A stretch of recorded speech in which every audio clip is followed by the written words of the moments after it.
तोसा भाव वारो रिश्तो आ तू मरण दे ओ सुणा त यार मोहम्मद मुंहिंजी हिकिड़ी ॻाल्हि ॿुधो खेस्तान इन खे जीअं इज़त खणी ॾींदो थी सघे थो सुधरी पवनि इन जी नीयत साफ़ नथी लॻे।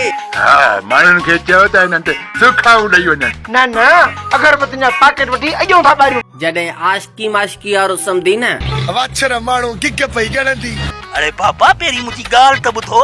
सिधो व्हाट्सएप ते ब्लॉक कंदो सही। चौक ते हथ रखी त वतन ता ॻोठ जे चौक ते कुतनि खे भींड हणंदा।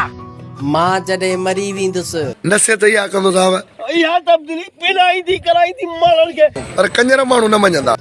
मूंखे क़बर जी मिट्टी बि चवंदी। मर गया मादर चोद। केॾी भली ॻाल्हि आहे। ओ साईं इज़त अचणी वञणी शइ रुगी बेइज्जती बरक़रार हुजे।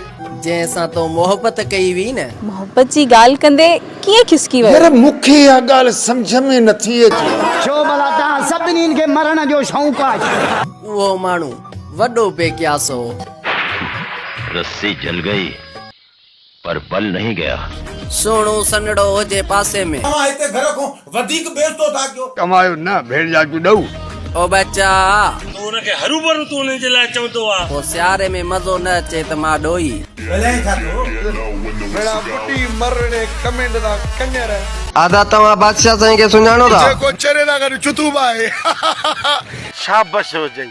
आख़िरी धक्को तो हणा आख़िरी धक्को दवा तो ई कवड़ी आ कैप्सूल में विझी ॾींदो मां। मंगेतरा मुंहिंजो दिल ते कुटी न मुंहिंजी दिल ठरे। मसालो इहो आहे चरे ना चुतूब आहे।